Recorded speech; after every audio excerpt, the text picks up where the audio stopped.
CM Jagan పదవిలోకి రాకముందు చదువుకున్న యువతకు ఉద్యోగాలు ఇస్తానని మాట తప్పారని ఎన్ఎస్ఏయు విద్యార్థి సంఘాలు మండిపడ్డాయి.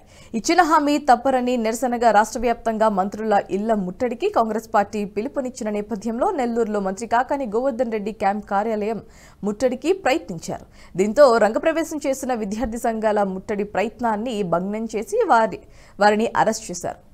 డిఎస్సీలో కేవలం 6,000 ఉద్యోగాలు వచ్చేటట్టు నోటిఫికేషన్ రిలీజ్ చేస్తారని, కానీ మిగిలిన వేల మంది యువత పరిస్థితి ఏంటని ప్రశ్నించారు. ఈ నిరసన కార్యక్రమంలో కాంగ్రెస్ యువ నాయకులు, కాంగ్రెస్ అనుబంధ ఎన్ఎస్ఏయు విద్యార్థి సంఘాలు భారీగా పాల్గొన్నారు.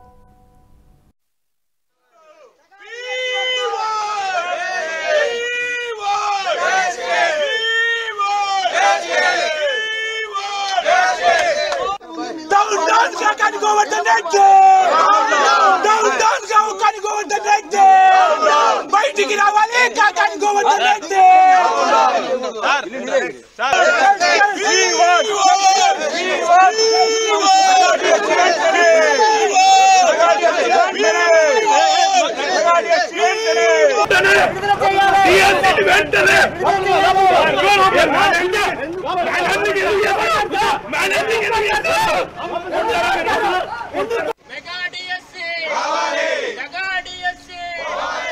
ఈ వీడియో మీకు నచ్చినట్టయితే లైక్ చేయండి, 10 మందికి షేర్ చేయండి. అలాగే కామెంట్ల రూపంలో మీ అభిప్రాయాలను మాతో పంచుకోండి. Nationalist hub group of channels ను సబ్స్క్రైబ్ చేసుకుని తెలుగునాట జాతీయవాద జర్నలిజాన్ని ప్రోత్సహించండి. ఈ వీడియో కింద ఉన్న బెల్ ఐకాన్ పై క్లిక్ చేయడం మర్చిపోవద్దు.